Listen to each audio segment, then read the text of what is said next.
ఇప్పుడు కేవలం 7,999 up to 10 kgs వరకు బరువు తగ్గి అధిక బరువు నుంచి వచ్చే ప్రధాన సమస్యలను దూరం చేసుకోండి.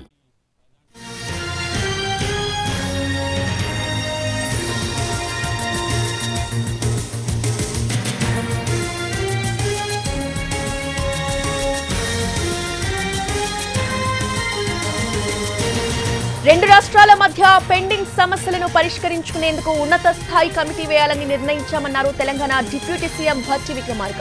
ఈ కమిటీలో ఏపీ నుంచి 3, తెలంగాణ నుంచి 3 అధికారులు ఉంటారని అన్నారు. వీలైనంత త్వరగా కమిటీ సభ్యులను నిర్ణయిస్తామంటున్న భట్టితో మా ప్రతినిధి చారి ఫేస్ టు ఫేస్.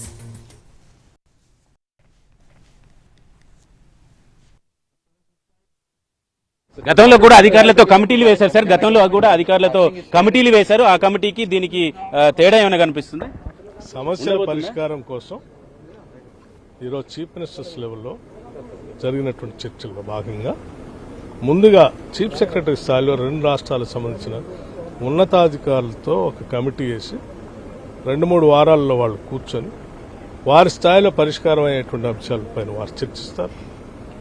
జరిగినటువంటి నిర్ణయాలు ఆమోదయోగ్యంగా ఉంటారు. 2 రాష్ట్రాల ముఖ్యమంత్రులు ఆమోదిస్తారు. అక్కడ కూడా పరిష్కారం కాకపోతే మంత్రుల స్థాయి కమిటీలో కూర్చుంటారు. మంత్రుల స్థాయి కమిటీలో పరిష్కారం అయినటువంటి అంశాలు ఏమైనా ఉంటే ఆమోదయోగ్యమై ఉంటే 2 రాష్ట్రాల ముఖ్యమంత్రులు ఆమోదం తెలుపుతారు.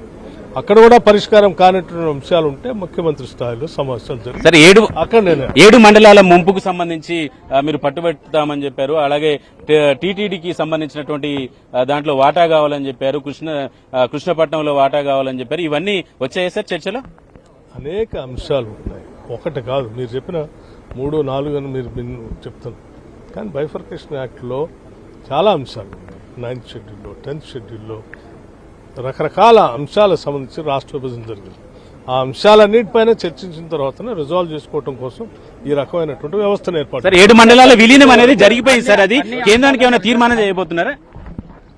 అన్ని అంశాల పరిష్కారం కోసం మేము కమిటీలు వేసాం. ఆయా స్థాయిలో కమిటీల పరిష్కారం కానప్పుడు మంత్రి స్థాయి, ముఖ్యమంత్రి స్థాయి, ఆ తర్వాత కేంద్ర స్థాయి. రైట్. మొత్తానికి అన్ని రకాల సమస్యల పరిష్కారానికి అధికారుల కమిటీ పనిచేస్తుందని, అధికారుల స్థాయిలో కమిటీలో పూర్తి సమస్యలు పరిష్కారం కాకపోతే అప్పుడు మంత్రుల స్థాయిలో సమస్య వెళ్తుందని చెప్తున్నారు. అలాగే తెలంగాణ ప్రభుత్వం ఏ అంశాలను అయితే ప్రస్తావించాలనుకుంటుందో అన్ని అంశాలని కూడా ఈ సమావేశంలో ప్రస్తావించినట్టు డిప్యూటీ సీఎం భట్టి విక్రమార్క చెప్తున్నారు.